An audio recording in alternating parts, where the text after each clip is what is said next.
Hey there, welcome to the Eurostat, a Milwaukee Bucks podcast, proudly a part of the Blue Wire Podcast Network and GSPN, and presented by our pals at Prize Picks. I am Ty Windisch, joined as always by I was going to say innumerable, but there is just one Rohan Katti. You're very numerable. You're the one Rohan Katti in my book. How's it going, Rohan? You know, I'm doing well. My last name is actually pretty uncommon. There's a million Rohans out there. Yeah. But it's just, it's that combination. Right, exactly. That's the thing. That makes me numerable, I guess. You're numerable. I'll take that. One of one. And happy Tight Ends Day. As we were discussing right before the pod, apparently every freaking day. I swear there's been more than one Tight Ends Day this It's already happened season. this year. I swear it's already happened this year. Yeah, it's probably again today. Reason, yeah. Do you know next week is National Tight Ends Day? Where's National Left Guard Day? Give me National Free Safety Day. Yeah. National Nickel Quarter Day's not catching on. I keep trying, but no one's interested in honoring the nickel package specialists. Anyway, that's enough football talk. National Defensive Tackle Day. Yeah, that would be a great day. Everyone just eats. The nice win for the Packers. Check out Talk of the Tundra for more on the Rodgers Revenge Bowl that wasn't. But we had a pretty fun weekend of Bucks basketball, Rohan. We're fully back, Ty. We're fully back. And we're also going to later in the show pick. This is going to be a thing on our Monday pods. We're going to record Monday morning every week, and then do another pod later in the week. This week will be sometime after Bucks Knicks, recapping that big game. But we're going to pick the Eastern Conference Player of the Week every week. So I don't think people are going to be holding their breath to see who we pick for this week, but we'll get there. First, though, where do you want to start? You want to quickly recap the games here that the Milwaukee had, and then dive into what we've noticed in them? Yeah, let's talk about that. I think it's a good way to go about it, especially since it's such a young season still. Yeah. I mean, first starting with that Raptors game, it was a tough battle. Again, you have Kevin Porter Jr., he missed his game. This game, he also missed the Cavaliers game. We'll see what his status is for the Tuesday's game against the Knicks, but that is yet to be seen. But so the Bucks were already shorthanded at point guard, and you get into a battle with, we joke all the time about how the Raptors have just built a roster of just like 6'6", 6'7" guys and just expect them to do anything out there. But the one thing they can do is defend. Yeah. and that is what the Raptors are going to build and like just have their identity as is a strong defensive team that's athletic, that's quick. And they really showcased that ability. This was a tough, hard-fought basketball game that the Bucks needed to go out there and pull out. It was it was a struggle at times to get some offensive rhythm going, but it's not difficult if your name is Giannis Antetokounmpo. And that proved time and time again how this team, as always, but even more this year than in previous years, is just so reliant on Giannis, and is just if he's on, the rest of the team is going to be on. Even though there was a cast of characters around Giannis who were playing somewhat well, a lot of guys did not show up, but the guys who did made that important difference to be able to put the Bucks over the top as they get a 122-116 kind of comeback win. They were never really winning that often in that game, but they were able to put pedal to the metal in the fourth and get that W. Yeah, it was a professional win. It was the Raptors' home opener, and the crowd there was hyped because it was also game one of the World Series for the Toronto Blue Jays. Same town, same night.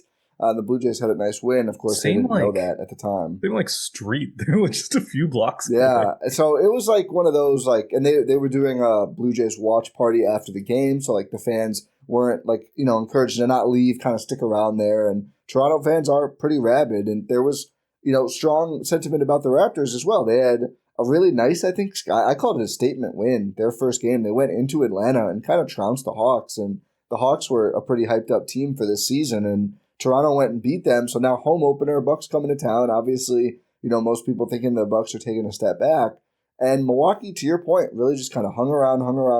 Then in the fourth quarter, Giannis and company gets it done. I think this is a good time to talk about Cole Anthony, who was another player who missed that Cavaliers game. So the Bucks were down two of their 3-point guards. With a non-COVID illness. He also missed shoot-around that day, so it seems like he just came down with it, didn't want to get the team sick. So we'll see for his status as well on Tuesday. I'm hoping at least one of those two is back because it's so funny. We're like, oh, why'd they sign a third point guard? This is too many points. And then immediately like, oh, we don't have enough point guards. We needed a fourth point guard. And they tried Mark to add Sears, save us, please. Spoiler alert, he didn't. He didn't. We'll get there. But Cole Anthony against the Raptors, 23 points, 9 of 14 from the field, 2 of 5 from deep, got 7 free throws, missed 4 of them. Kind of a concerning missed free throws thing, but thankfully the Raptors missed a lot too. Also added 7 assists, 2 steals, 4 rebounds, and only 1 turnover in his 26 minutes of action. So, one thing to note here too is so Rollins started with KPJ out. Rollins had kind of an uneven game, didn't have 3 steals, continues to deflect the hell out of the basketball, but wasn't as effective offensively against Toronto. And Doc just goes with the hot hand and plays Anthony down the stretch in the fourth quarter. I think that's the right way to approach this whole team. And I think we saw that. We'll talk a little bit about the Cavs game as well, but Taurean Prince closing over Gary Trent Jr. There was a little bit more, I think, people upset about that one, but Gary Trent Jr. just was not knocking down shots against the Cavs the way he did against the Raptors, where he had 20 points in his revenge game plus 4 assists. And I don't have an issue with that. I think this whole team is like Giannis and friends. Like, that is the idea. Play the guys who are playing well. I'm okay with doing that. And Anthony certainly earned it and had a great game on Friday. Such a bummer that he immediately gets sick, because I really do like the Bucks' chances in Cleveland with Anthony as well, considering Garland and Max Strus were out too, but Hunter did come back. Yeah, I'm going to out myself a little bit and just disparage myself, but Cole Anthony, just ridiculous. You and I, we didn't do an IPO pod this year. We forgot. Yeah, we just did it on text. Yeah. Yeah. I generally agreed with everything, but then I was like, you know what? I don't think Cole Anthony should be this high. Yeah, so I think I basically just grouped everyone together. I made Giannis 50, which I think is probably a record for starting a player. But I was like, you know what? He is really just that much higher than everyone else. So these are the IPOs for Bucks Stock Market. If you're unaware, follow at Eurostat Podcast. Every single Bucks game, we grade the Bucks by basically saying whose stock rose, whose stock fell. And to make it more realistic, I think the first year we started everyone at 1 and just started doing it. I don't even know if we tracked it. We didn't even track it right away. Now we do IPO. So Giannis is at 50, obviously the largest. Myles Turner, 25. Trent Green, KPJ, and Portis at 20.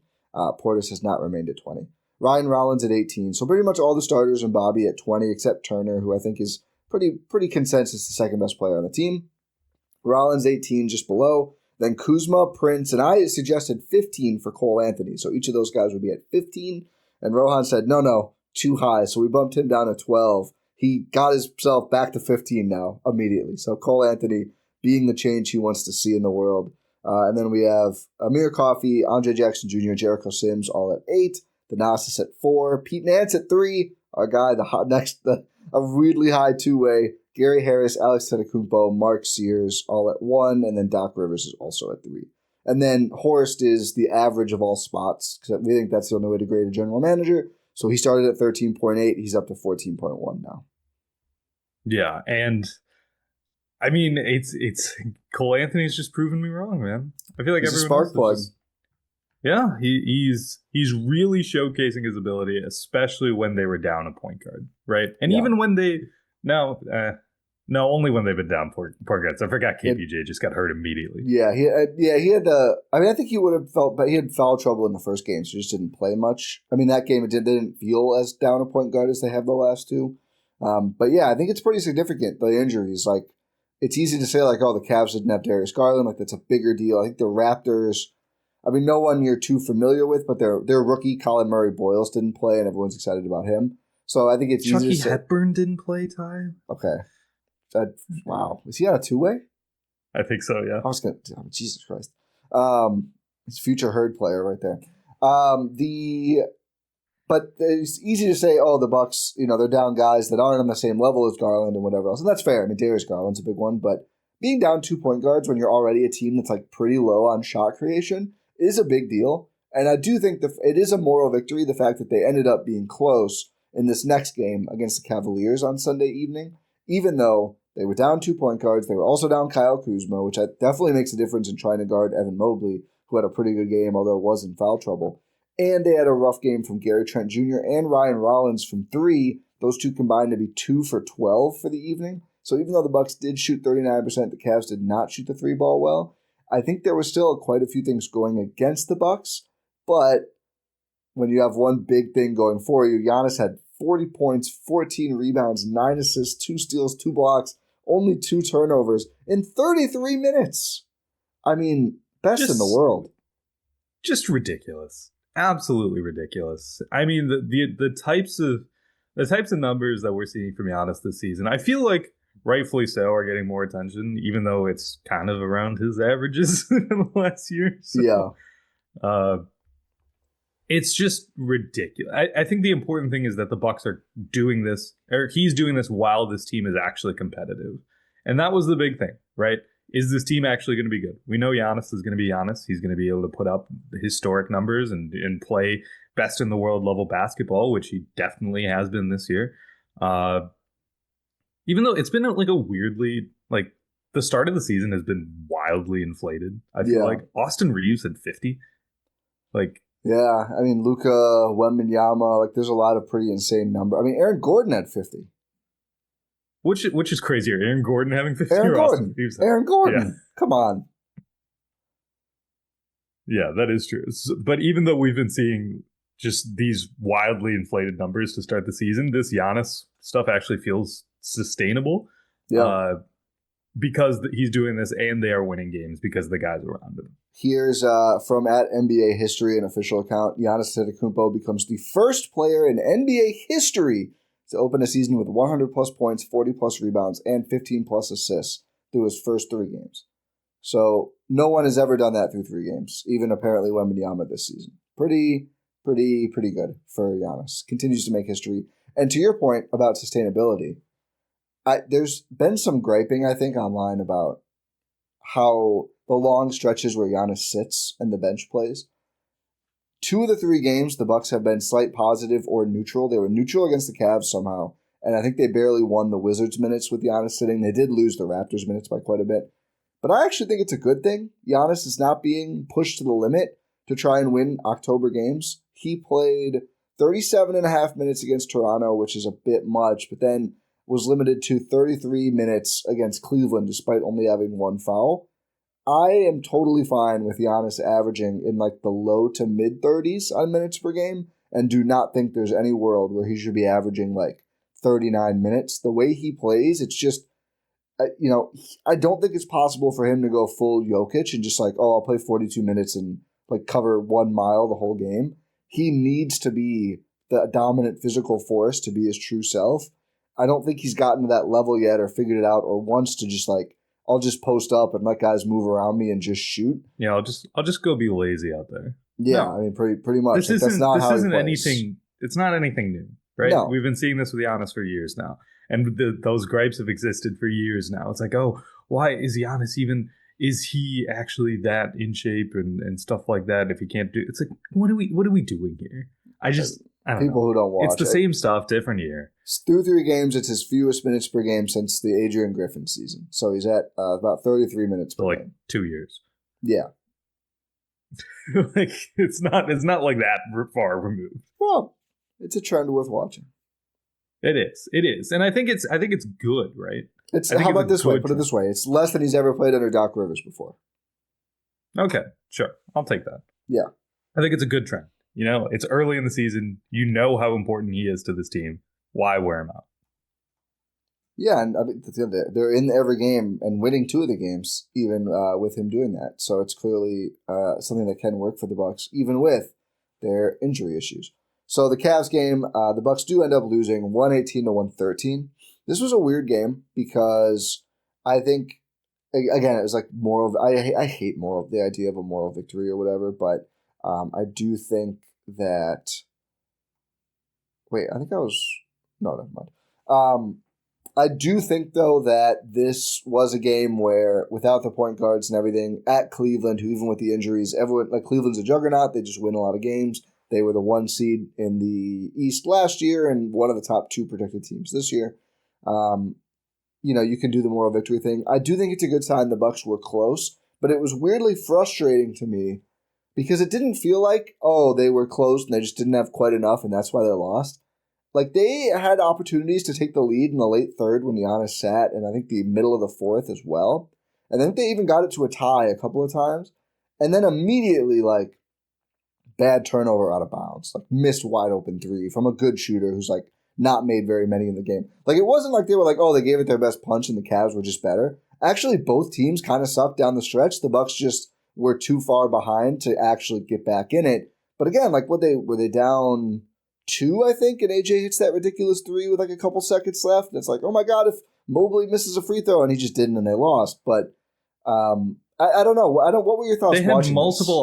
They had multiple opportunities to take the lead in the fourth quarter. Yeah, but it's like, and they just didn't. I mean, Bobby Portis just totally lost in semi-transition defense. Like all the things you're just like, come on, like just execute for AJ 2 minutes.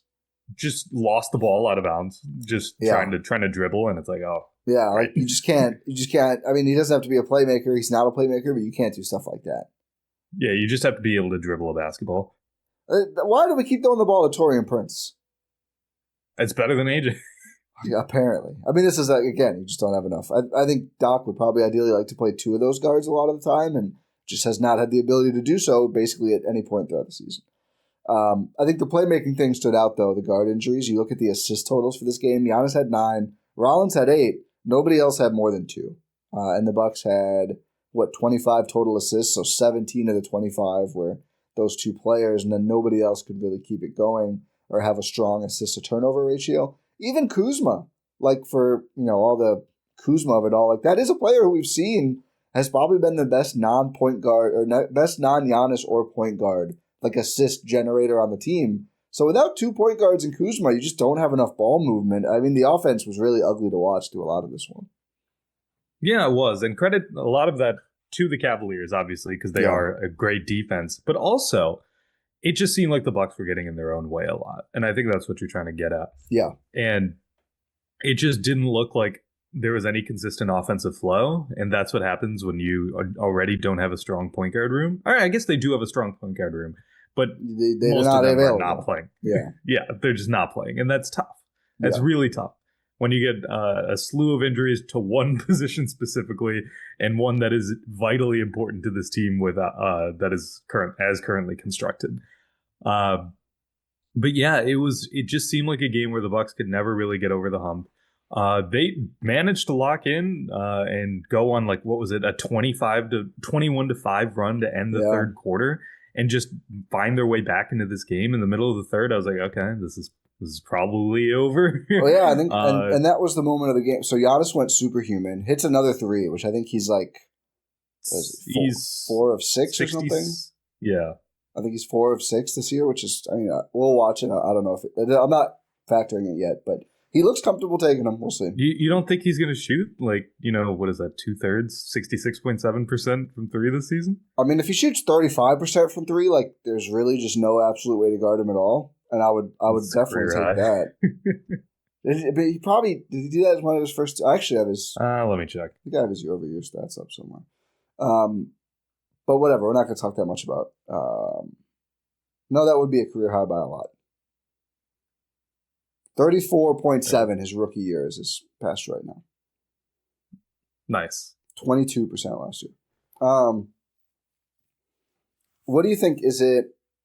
Oh, sorry, no. I wanted to make this point. Giannis goes superhuman, makes a 3, takes the ball away from someone, dunks, like just doing everything. And then Giannis sits. I think they were down 6 when he sat. And the Bucks won the next 3 minutes. I think they were down 2 to start the fourth quarter. And it was one of those moments where you're like, okay, immediately when Giannis goes to check out with 3 minutes left in the third, you're like, this is gonna, if they have a chance or not is going to come down to these 3 minutes. Like if you hold it at 6 or better, you have a shot to win the game. But if the Cavaliers, I kind of thought, okay, they might just push it to 15, the game might just be over. Good fight by the Bucks. And they did the same thing in the middle of the fourth quarter. Giannis checks out to get a couple of minutes breather. I think around the 8-minute mark. I think he sat until around the 5-minute mark. And the bench unit, again, with only 1 point guard available, actually got it down to tied in the fourth quarter, but then when it went back to 5, they just couldn't hold it. That was, I think, one of the green turnovers you talked about, and just some really missed open shots and opportunities. And then Giannis comes back in, and again, it's close from there. But if they could have kept it a tie by the time Giannis came back, I really think they win this game. And again, to the point of just things not going their way, the Cavs did not shoot the ball well. They were 30% on 43s, which is probably not sustainable. Although Merrill did light it up. But Gary Trent Jr., uncharacteristic game after being really good through the first two. He was 2 of 9 with 2 assists and a turnover, a minus 23 in 28 and a half minutes, just really could not get it going offensively. And again, if you're the Bucks, it's like, okay, Kevin Porter Jr.'s out, Cole Anthony's out, Kyle Kuzma's out. We have Rollins, who I think had a really nice bounce-back offensive game, but we need that other player to do a little bit more on offense. And Gary tried, but it just did not have it against the Cavs. Yeah, it's really unfortunate, especially when a spark plug from the previous game was also out. Yeah, in Cole Anthony, where we've talked a lot about how it's just the next man up. It's whoever's night it is. It's going to be it could be a variety of different people. Usually, it's going to end up being Trent. I feel like, but it clearly wasn't against the Cavaliers. I mean, AJ ended up with 20, so it was kind of his night a little bit. But when you're missing guys like KPJ, like Cole Anthony, like Kyle Kuzma, the amount of guys who it can be their night dwindles. There's only a certain amount of players who it could be. It's not going to be Torian Prince's night. I mean, it could be some nights, but probably not. It's not going to be Jericho Sims' night. Torian thinks it's going to be. His he night. Always thinks it. Yeah, he always thinks it's going to be his night. It wasn't Myles Turner's night, which is unfortunate and a little different. I was ready to put him on a milk carton. He had a really good, I think, second half on both ends. And especially, I mean, defensively, he had some great moments. But he ends up with 13 points. He had like 4 points going into the fourth, maybe? Like, really came through late with some huge buckets. But just the threes have not consistently fallen. I will say I'm not worried about it. I think in preseason, he looked like an offensive weapon. I think it's just kind of a slow shooting start for him. But yeah, they definitely needed more from him, too. I mean, almost every player who played, except for Giannis, you're like, yeah, really needed more from that guy. Yeah, absolutely. And again, like, not trying to excuse, but, it's 3 games in. Yeah. These things are going to figure itself out. A career, not career, but shot 40% from 3 last year, showed that he could be a good shooter. Yeah. Not really worried about it at all. His defense is otherworldly, which is very important. Like, I think people are starting to miss that point a little bit. And it's like, you can't score against the Giannis Turner front court. Like, they've been just an incredible defensive pairing. So just keep that in mind. +1 in 31 minutes. So still had, part of a unit that was effective. I think the starters remained pretty good, except for Trent was rough in this game. Some of the bench lineups have been a problem. I want to, before we get to the bench guys, talk about Rollins, who felt a little overtaxed against the Raptors.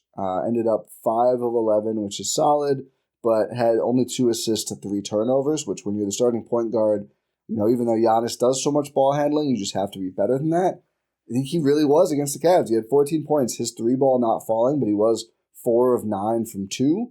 Had an amazing dunk where it was going to be a turnover, and he just grabbed the ball back and absolutely yanned it home. Has had some really tough finishes. I think maybe a player who just should go to the basket more because is really good at finishing there. But had 4 rebounds, 8 assists, 3 steals, and just 2 turnovers. That's high-quality play, and he was definitely one of the reasons, along with Giannis and I'd say AJ Green. Those were kind of the 3 bright spots of like players who were like keeping the offense going at all in a game where otherwise it just was kind of non-functional. Yeah, it's really unfortunate to see the shooting not be there for Rollins. Yeah. Especially after such a good shooting season last year, even with the shoulder issue. Maybe he needs to get it knocked out of place again. Maybe they fixed it too well. Yeah. He's like, this doesn't feel right. I should feel my arm kind of almost fly off every time I let one go. Where did that go? It should hurt badly every time I shoot a basketball. Ryan Rollins, noted masochist. Allegedly. Not even allegedly. Just a joke. Ryan Rollins, come on the pod. Tell us wrong. Yeah. It's okay if you are, too. Whatever. Put the ball in the hoop. Don't say anything, man. Yeah. And he keeps putting the ball in the hoop around the rim, man. Like, some of the finishes that he has are incredible. Like, there's a couple times late in that Cavaliers game, and sometimes in the Raptors game as well, where they would go to like a Rollins Giannis 2-man pick and roll, and it's like, okay, the defense is kind of shading really towards Ryan Rollins. He should probably throw it up because Giannis will probably be able to catch that lob if you throw it high enough over the defenders. But he just goes up strong, goes to the basket, and I'm like, he's trying to lay that up, and it goes in, and I'm like, I didn't know he had that in him. There are a lot of times like that. Like, the finishing skill around the rim is really, really stood out to me for Rollins. So he should attack attack more. He should not just be, a stand in the corner type of guy, especially because you need more shot creation. And it's been a pleasant surprise. It has been. I will say, to your point, to quote John Wall, I ain't seen you never ever act like this before.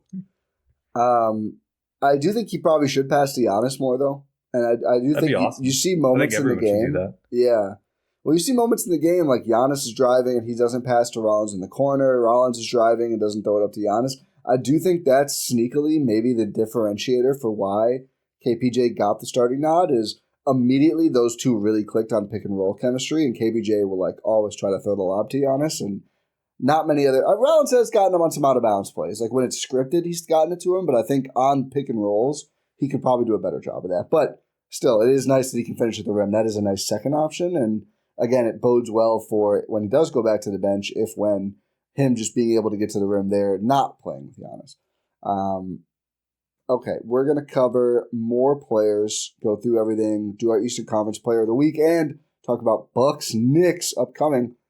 But first, let's talk about our friends for Prize Picks, the #1 daily fantasy sports platform where you can use stacks to pick the same players' projections in multiple fields. You can go across sports. You could say Jordan Love and Giannis Antetokounmpo if you wanted to. Let's say that was a popular one, I'm sure, on Sunday as both of those guys played. But I'm on a little bit of a heater here. I'm 3 for 3 on flex plays this season. 2 of them, I hit all of my picks. 1 of them, I missed one. But since it was a flex play, that's still a win.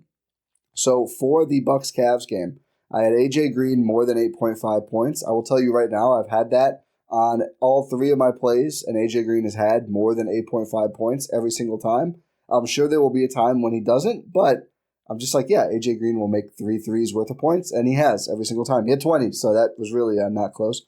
I had Cole Anthony more than 15.5 points and assists. He did not play. Prize Picks is good that way. Even if he had left in the first half, I would have gotten a reboot there due to injury protections that they have. So my play turned into a 4 play from a 5 play, so shout out Prize Picks for that. I had Evan Mobley less than 10.5 2-point attempts. This may sound like a random one. I will let you in on a secret. For other teams, I'll kind of just click through. You can easily look at multiple stat projections for each player and see, like, are there any where there's just been a clear trend here? And Mobley had not had 11 2-point attempts in any of his last 5 games. So I just thought, maybe we won't do that against Giannis and Myles Turner either. He had 8, so that was good. Giannis points plus rebounds. Giannis stuff is just, he's making the game look easy right now. 42.5, he had 54. And then I had Ryan Rollins, more than 9.5 points, figuring he would have to do some scoring with the point guards out. He had 14. So I can tell you right now, when I boot it up tomorrow for Bucks Knicks, I will be seeing what that AJ Green points is. I will always check out whatever Giannis. I'll look around a little bit. Do I want points? Do I want points, assists, rebounds, points, assists, points, rebounds? Whatever number looks the best to me. And kind of consider opponent a little bit too. But Giannis has been so reliable. And then it kind of depends on like who's available on the Bucks, who's not available, who do I think can shine against a certain team, or just, does Gary Trent have a lower projection after a tough game, or do I just think he'll bounce back anyway? Spoiler alert, I do. And then for the Knicks, just kind of seeing trends within Prize Picks and what those numbers are, because you can't do all of one team, so you got to switch it up a little bit, which makes it fun as well. So Prize Picks, use code EuroStep. You get $50 when you play, $5 for the first time, win or lose for your first-time player. So use the link in our description, download Prize Picks today, sign up, use code EuroStep, and you get $50 when you play $5, whether you win or lose. Best deal in sports besides Cole Anthony on a buyout. Prize Picks, it's good to be right. Seriously, though, the Memphis Grizzlies, what are we doing? We just gave away Cole Anthony. It's crazy, right? Just gave him away. Crazy. They had to sign Charles Bassey to a hardship exception contract. That's how down bad the Grizzlies are. They're 2-1. Charles Bassey. I can't. Hey, it's good business to get Charles Bassey on a hardship exception. I will give them that. But the fact is that they have to use a hardship exception. Yeah, it's the Grizzlies. Of course, they always have 800 injuries. So, you know what? Thank you. Thank you, Memphis Grizzlies. They've got Javon Small, who's 6'1", tough name there, as one of their point guards this year, a rookie. Which is crazy, because in non-basketball spheres, that's like, yeah, that's true. Normal. Yeah. It's like pretty tall. Well, he's relatively. I wonder, is he really 6'1" if he's listed 6'1" in the NBA? Oh, no shot. He's 5'11", for sure. Probably, yeah. You never want to be like if you're listed at 6'1", like you are not because but if you wouldn't say you're 6 foot. No one wants to be 6 foot exactly. Yeah, has anyone ever in NBA history been listed at 6 foot? I feel like you're either 5'8" and 5'11", or you're any other height until 6'2", and you're 6'1". Yep. That's so bizarre. Can we talk about Bob? Yeah, we have to. Let me open with a. Actually, wait. Before Bob, one more thing on the Cavs game. The Ringer Fantasy Football Show. I always have a random football pod I love it. I fall in love with. This year it's that pod. They do a segment called Fart or Shart, which in their context means negative, but it really what the idea is like, is this temporary or is this lasting? Would it be positive? Did you? No, it's not. It's negative, but I want to do it in a positive sense, I think. So the basis of it is like, is it a flash in the pan, a fart, or is it lasting, a shart? Do you know what I mean? Do you get it? I understand. Okay, just making sure. There's some confusion on their show about it. Do you think? I kind of forgot how I was going to phrase it now. I was so excited to talk about that segment. Do you think the Bucks winning those non-Giannis minutes and being in the game against the Cavs, even with all the injuries, is that a fart or a shart? So they won the. I think it's a fart. You don't think it'll last? Oh wait, I said it wrong. I think it's a shart. Yeah, I think it'll last. A good shart for some reason. It's not. This isn't a good. It wasn't a well-framed question. No, I think it's funny. I think it's a shart for sure. Okay. So it's just so funny. Yeah. I don't think we're gonna keep this segment. I think it's really funny, and we probably should. See what the people say. I think it'll last because it seems like when there are non-Giannis minutes, it seems like the team has direction. In previous years, it's been okay. It's the Damian Lillard show now. It's the Drew and Chris show now. Yeah. It's it's not the Giannis show. It's the someone else show. It's not the someone else show anymore. It's just not how it operates. That's not how this team goes. And typically, with very heliocentric teams, that's not been the case for a good thing either. You look at the Nuggets without Jokic. You look at the Mavs and now the Lakers without Luka. You look at the 76ers without Embiid. Those teams have just fallen apart when those players have gone off the court. The old school Rockets without James Harden, like they would just fall off a cliff. You need that star to be in there. However, as we've talked about with this team, they have the depth of pieces to be able to be coherent in terms of NBA basketball.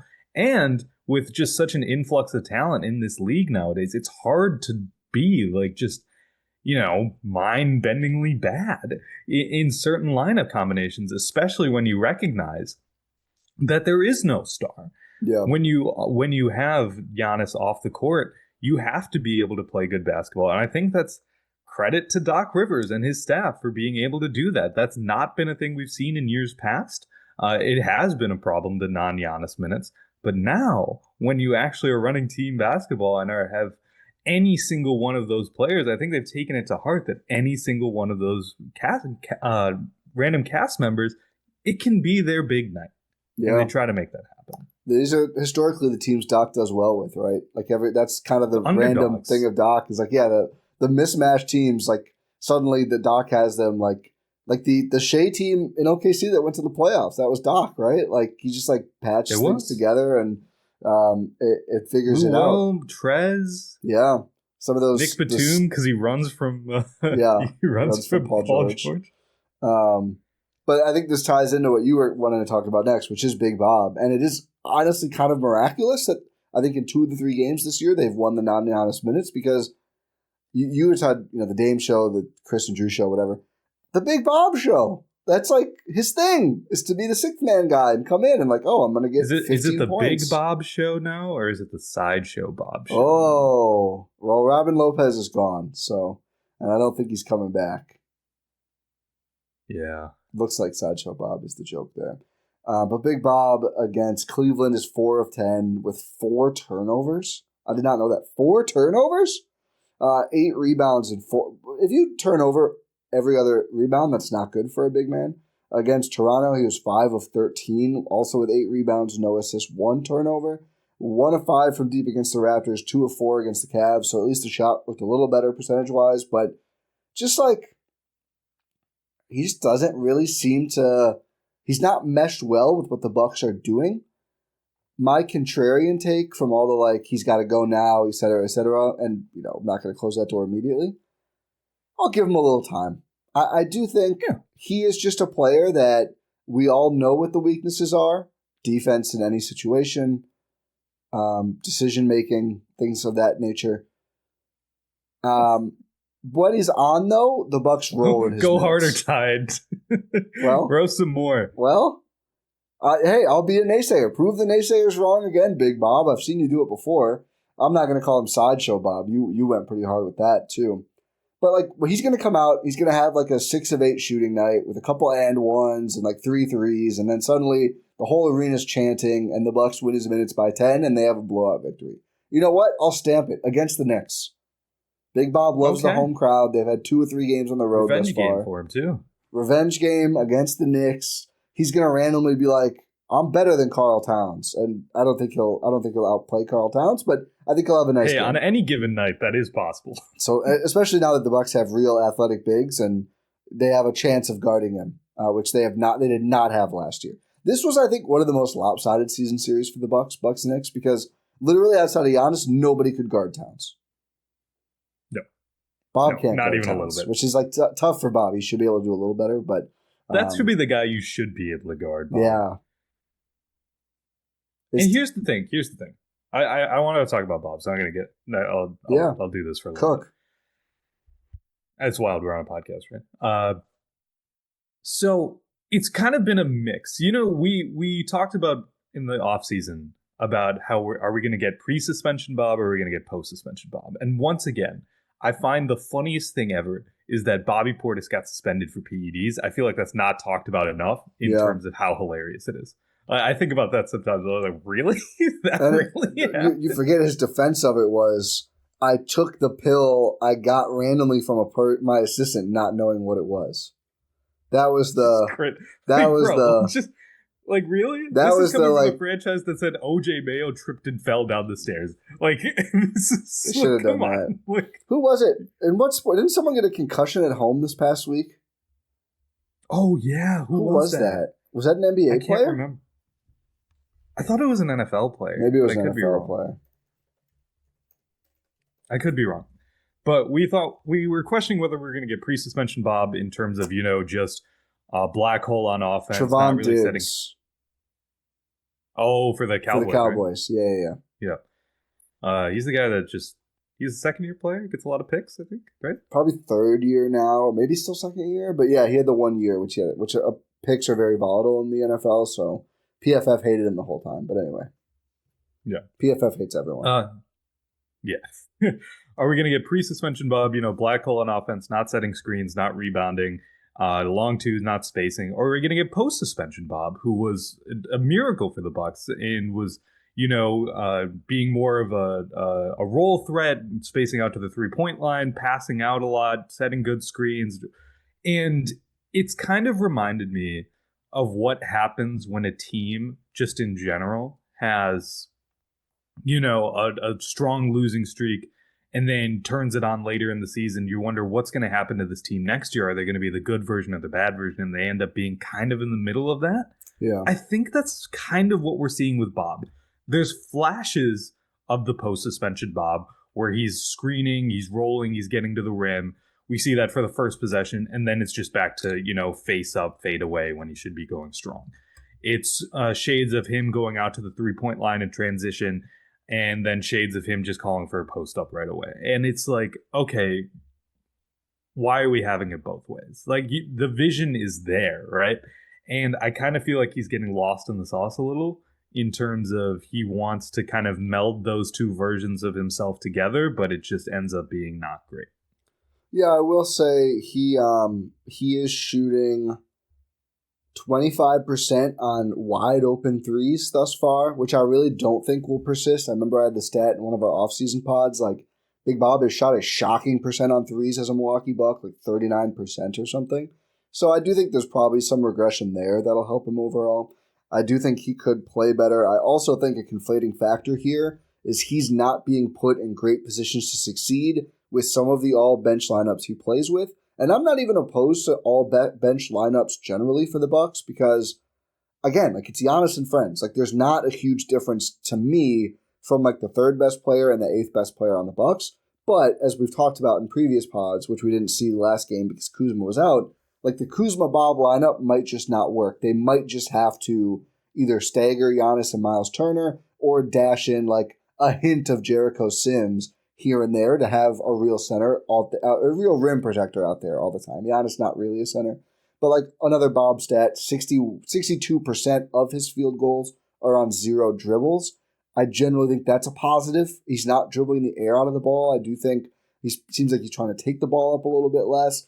But there was a possession late in the fourth when I think it was around 6 minutes left or 5 minutes left, where Giannis was still on the bench and it was Rollins and he's bringing the ball up on the left side and Bob's just posting up.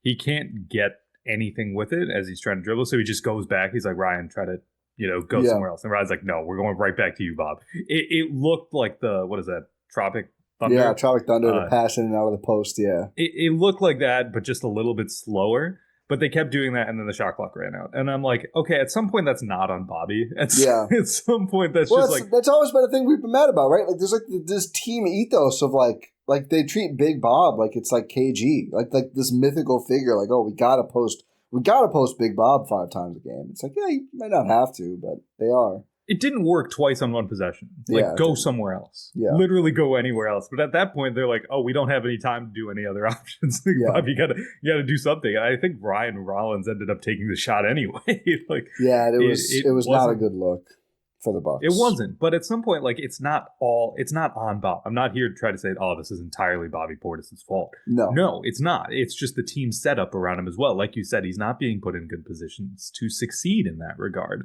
Like, I think they're trying to still treat him like pre-suspension Bob. Like, it's pre-suspension Bob's looking at him like the Green Goblin mask at times, and Doc's holding the Green Goblin mask at times. Like, it's just like, hey, you want to do this? It's like, hey, you want to go post up. You want to. It's like, Doc, no, please. I turned into such a better player. It's like, but this is early on in the regular season. It's early on in the regular season, Bob. Don't you want to get your numbers? Don't you want to win 6th Man of the Year? It's like, Doc, you're my coach. Aren't you supposed to be helping me out here? And it just doesn't work out like that. So the lineups thing. Giannis Portis is plus 15 in 24 minutes, which is very, very good. Portis Turner is plus 7 in 7 minutes, which is also very, very good. Portis Kuzma minus 16 in 28 minutes, which is very, very bad. It's bad. Just really abysmal. Bad. It's the one matchup where you could look at that and say, I don't know how this is going to work. And then it just doesn't work. The Portis Sims has also been bad, though, but it's only been 8 minutes, so I'd probably try that more. But just play him with Giannis or Turner, and I think Portis Sims has proven to be a solid combination. It was pretty good last year. It wasn't a huge sample, but it was pretty good last year. It was just the playoffs. Yeah. Jericho dunk was nice, by the way. First field goal of the season for Jericho. Everyone acts surprised. I see Jericho Sims. Like, yeah, of course Jericho Sims hasn't scored. Do you watch Jericho? Like, I don't know. Maybe people just get a kick out of it, but I almost see like it's criticism. Like you expect Jericho Sims to average a double-double. No, that'd be insane. Yeah, he doesn't shoot the basketball. This is his first real playing time he had. Yeah. I think in the preseason maybe he scored once, but again, it's Jericho. He did. It was that one dunk we talked about. It's just like if Ajax was actually a big. What do you think of the real Ajax minutes? We got a mismatch of random minutes against the Cavs just because they were out of players. I didn't hate it. Yeah, I thought the Ajax they looked decent. Like this proves the depth of the team, where it's like, oh, these are just 2 solid defenders who are just at the end of the bench for the Milwaukee Bucks. Yeah, who are good to have if you need them. And they went to them because they needed them. Yeah, we mentioned it earlier. I agree with you on AJ. Just did absolutely. He had 1 steal. That was his only stat. But they were plus 2 in his 5 minutes. The Sims minutes were rough. Bad. Or the Steers. No, it wasn't bad. The Steers minutes were tough. I expected more. I'm not going to totally write him off, but my thing with Sears is you're never going to be good defensively because you're small. Probably listed 6'1", but not. I don't think he even is. I think that would even be too far of a gap to bridge. But you've got to be an effective offensive player. You can get some steals, you have some splash plays, but you're never going to be a net positive defender. But you have to be a positive offensive player. I hoped his pedigree from Alabama would help. He was 0 of 1 with a turnover. Listed at 6 foot. Oh, he is? Yep. That's why he's not how you know it's successful. bad. Yeah, he should go to 5'11", he'd be better. He had 0 positive plays. His only stats were a turnover, a foul, and a missed shot. He got 7.5 minutes. And I like the idea. I liked giving him some burn. They clearly needed point guards. I didn't think they'd go right to him. They went to him before Ajax. He was the second string point guard in this game. And then remember, Ajax is a center now. Yeah. Yeah, but then he wasn't. Then it was like, okay, Ajax. No, yeah, Ajax, your turn. Amir Coffee, like whoever else. Please, somebody. I thought they were going to bring Gary Harrison. Bob's like, me? And they're like, no, not you. Yeah, I guess we did get some insight on rotation thoughts from Doc here. Even with all the players out, Gary Harris, they're just like, no, go sit by Thanasis. I think Gary Harris is fine with that. Seems like it. And then Pete Nance was active, but I think if somebody blew out, they probably would have let him play, but it was close. So because it was the Nance Bowl, Larry Nance Sr. was there, and Larry Nance Jr. is back on the Cavs. I was really hoping they would get at least a minute or something, because this is the first time that they had ever actually played against each other in a game. Yeah. Like in any level, because Larry Jr. is just that much older. Is this problematic? I'm glad Larry Sr. is still with us. I feel like the way Larry Sr. is talked about would lead you to think he's not. I don't know why. I shouldn't lie. I am also glad that he's still with us. But you know what I mean? Like, I just feel like he's talked about that old. No, it's just like I've never heard from him. I've never seen him before, and every time someone talks about him, it's like so glowingly that I'm like, oh, I didn't know. I didn't know one way or the other. He's 66. Listen, I'm glad. I didn't know one way or the other. I had never looked it up. It wasn't a thing I wondered about that much. But you know what I mean? Like when your Q score is above a certain point, it's almost like, oh, like wow. And for a player who, like, his numbers retired, he was obviously a great player, but not like a, top 15 all time great player. Yeah. Just one of those guys that, like, everyone talked like, oh my God, Larry Sr., a legend, Cleveland legend, everything else. Never heard someone say a bad thing about him. But anyway, good for the Nance family. They got a nice photo op. Yeah, they did not all play in the game, unfortunately. But yeah. You know what you need to do in those situations? You need to do it with like 30 seconds left in the second quarter. Yeah. Where it's like kind of inconsequential. Where it's like those 30 seconds are going to win you or lose you the game because you have an entire half of basketball left. That's when you need to do it, because you don't know what's going to happen at the end of the game. It's Alex Antetokounmpo's fault.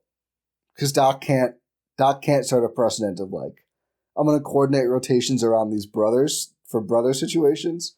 He already got asked about, will the three Antetokounmpos play together? And he's like, I have not thought about that at all. I feel like you don't want your season to become like familial ties this season. No, but here's the thing. You have to frame it like it's Kenny Atkinson asking. He's like, Kenny, he really wanted to get the Nance brothers in there together. Like, you got to frame it like that. I guess that would be the end of it, right? I don't think there's any other. They don't have any holidays or Plumleys or anything. So I guess you could do it twice and be done with it, but. It's just that. You have to do it. Now you have to do it the next time. I mean, I guess they have like, what, three more opportunities to do it? Yeah. Can we talk about AJ Green? Yeah. So here's my thing with AJ Green. If we're talking trends, because now we're 3 games in. 3 whole games. Three's a trend. I got season stats pulled up now. Let's go. I don't think the Bucks fully understood how much teams were going to attack AJ. Okay. That's where you're going. Okay. I really didn't.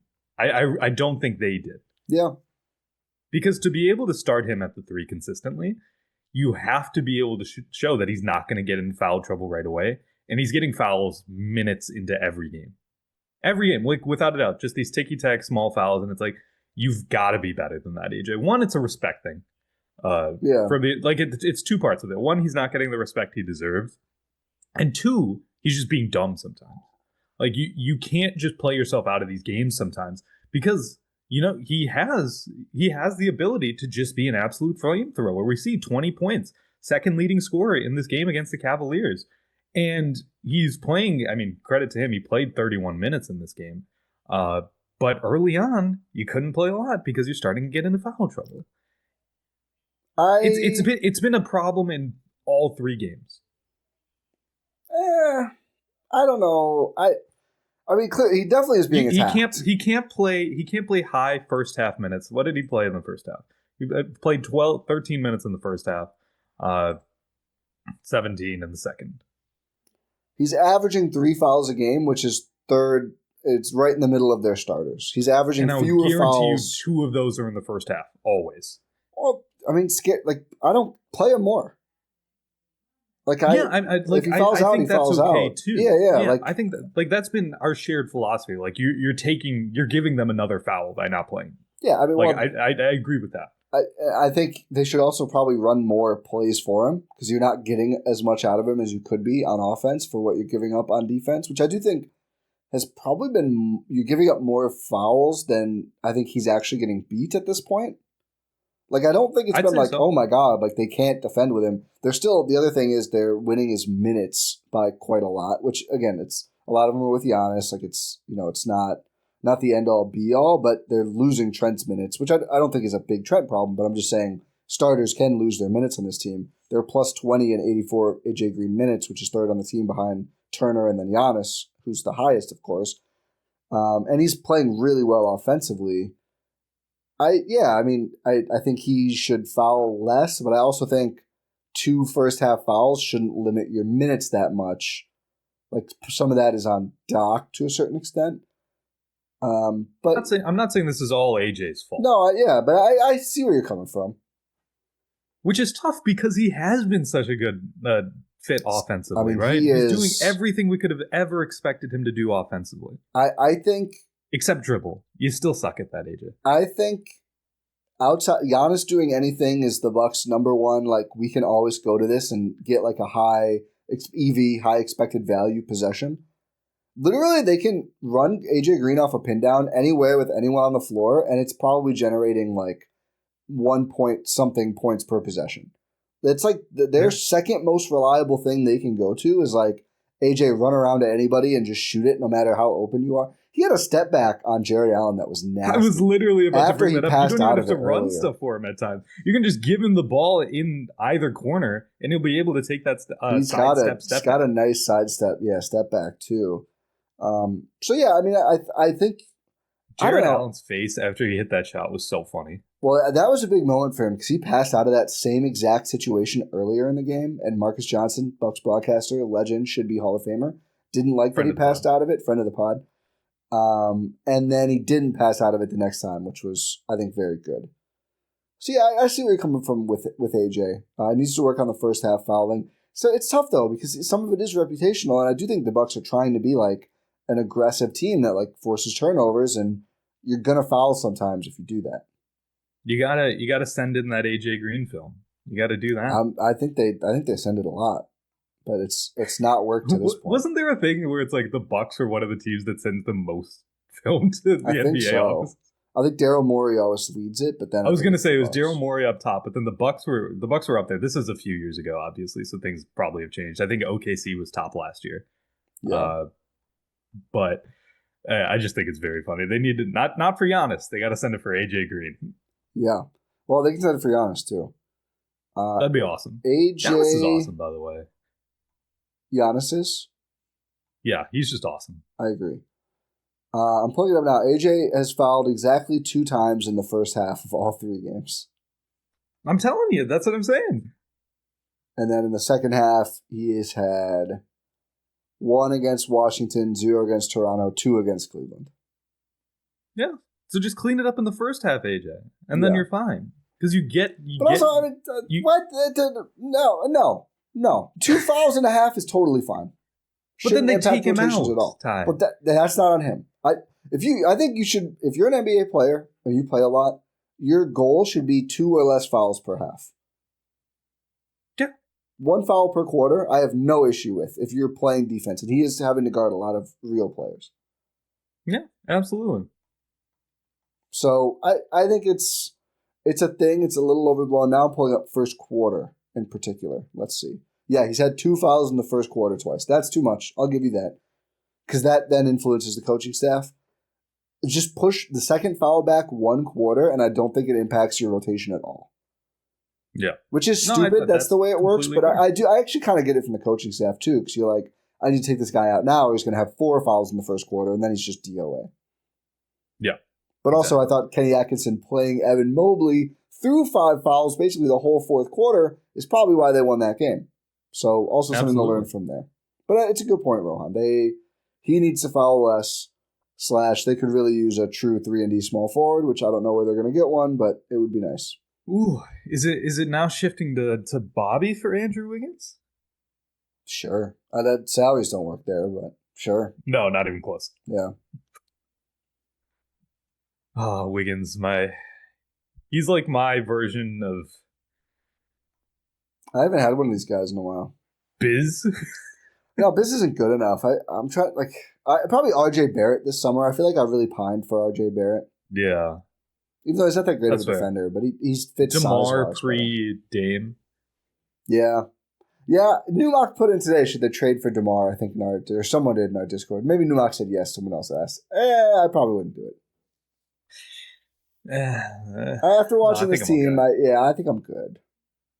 It does not go for what this team is really excelling at and why they're playing well. I'd way rather have Dylan Brooks. I was going to say Chris Middleton, but...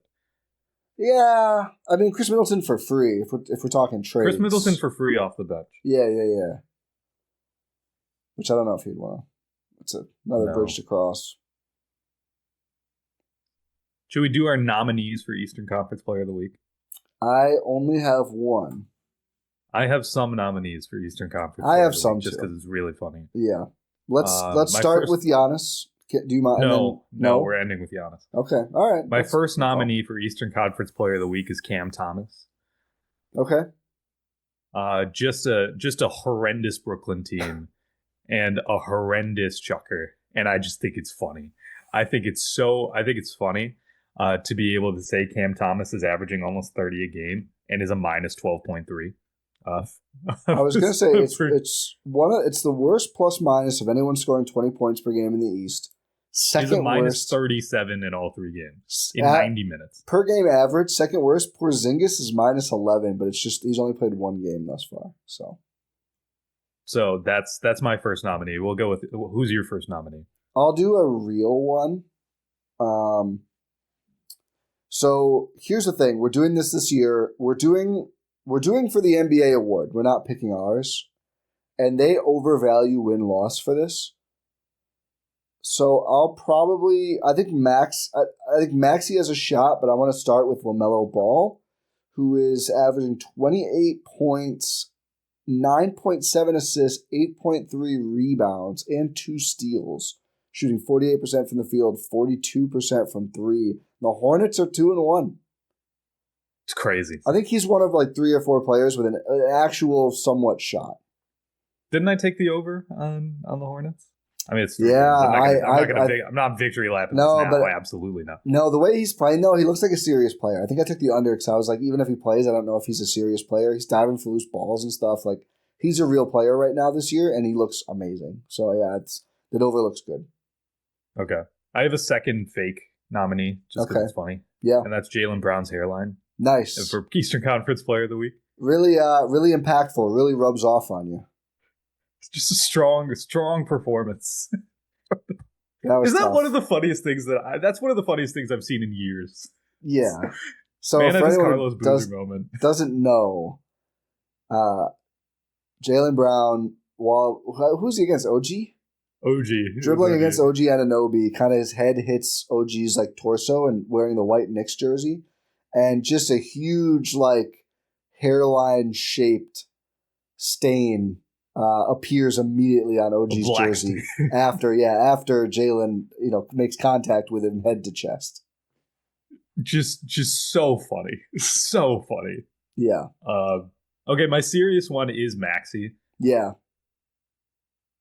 The Sixers have only played 2 games. They're 2-0, and that backcourt looks incredible. He and Edgecombe are both top 10 in points per game for Eastern Conference players thus far. Edgecombe, it's mostly the one amazing game, but they both look really good. They won a game where Joel was terrible, which historically has not happened much. Yeah. and decent. It was minutes. game one. That was where Edgecombe had 30 something. Yeah, he had a better. Joel had a better game too. But yeah, the Sixers look. I mean, if they stay healthy, which we've all said for a million years, they look pretty good. Also, though, Maxey, 41 minutes per game, averaging 34, shooting 60% from three, and they're +3 per game in his minutes, which probably not the most sustainable stuff happening there. But yeah, he's been really probably good. Not. The other one, the famous guards who are playing well, Brunson and Mitchell are both averaging 30. Their teams are both 2-1. So I think in consideration, but is that really? That's probably it. I mean, Mathurin and Siakam had big games for the Pacers, but they're 0-3, and there's just no shot the NBA is going to give. 0-3. Yeah. They're 0-3. Sorry.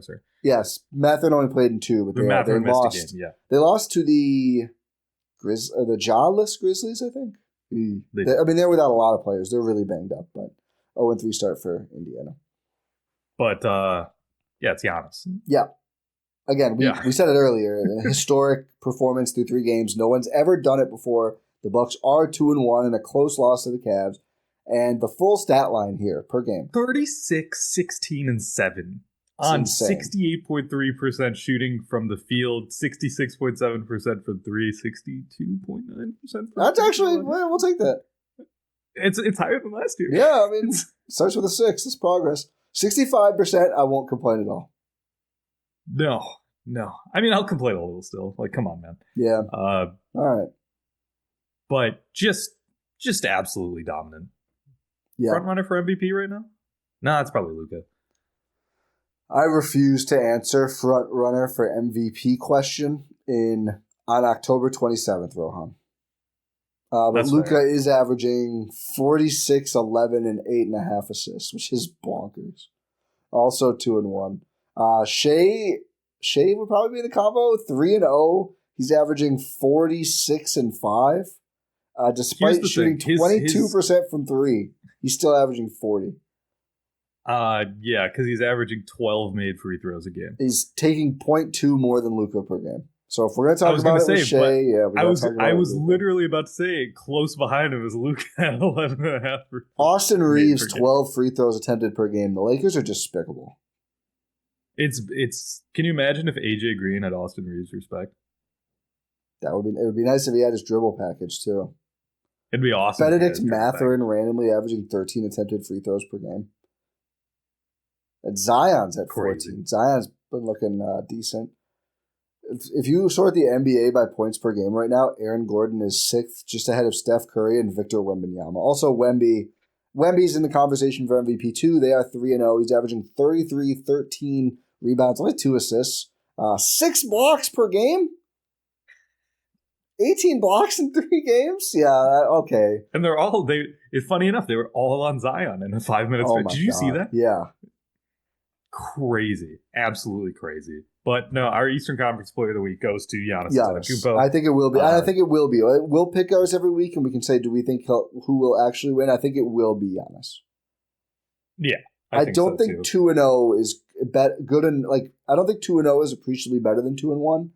If Maxey was 3-0, I think they might, but I think it's going to be Giannis. Yeah, I think so. The Bucks have their first NBC game coming up on Tuesday against the New York Knicks, so they have a little bit of a home stretch here. Gimme the ball because I'm gonna dunk it. Woo! They come back from this 2-game road trip and have a 3-game homestand. They play the Knicks at home, like I said, on Tuesday. The Warriors come to town on Thursday, and then the Kings are in town on Saturday for a 4 p.m. start. Sure, why not? Weird. It's never 4. Yeah, 4. Why is it 4? 4 in Milwaukee, 4 p.m. Central. On a Saturday. On Saturday. College football? This is so odd. I don't know. Is something else going? What day is that? The coming Saturday? So it's Yeah, the 1st. Yeah, I don't know. That's weird. Halloween? No, it doesn't. No. I don't understand. I don't understand. It's a weird time. Oh, is it just a random European thing? No, because that's still a bad time. No, it's still 10 p.m. Yeah. It's 10 p.m. and in the farthest west time zone. That makes no sense. I don't understand. But they do have that 3-game homestand. The Knicks are the biggest test. You need to be able, like we want to say, they did not win a game against the Knicks or the Cavs last season. You want to get off to a strong start and be able to, test yourself out against these powers of the Eastern Conference. They did not win against the Cavs. They have 3 more opportunities to do that. But, you got to take this Knicks game seriously, especially with Mike Tirico, Maria Taylor in town. You got to Carmelo Anthony. You got to make a difference. Melo likes Giannis, which is cool. He does. I'm excited for this game. I'm predicting the Bobby Portis game. So hopefully, Big Bob, keep me as a non-naysayer. I've decided to not naysay, but I will naysay again if you let me down. I sound like Stephen A now. You do not want to make an enemy of me, LeBron. One of the funniest things. It's like, be a man, confront me about it. It's like, he did. and you cried about it. That's why this all started, because he actually did something about it. Exactly. Yeah. But yeah. Nice to be with you guys on this Monday again, as we will be for every Monday throughout the season. But we'll say thank you for listening to this episode of the Eurostep here on Blue Wire and GSPN, presented by our amazing, wonderful friends over at Prize Picks. Make sure you're subscribed wherever you're listening to or watching this podcast platform of choice, or YouTube. 5-star rating and review. Like the video. Engage in the comments. Pod random. We'll talk to you next time.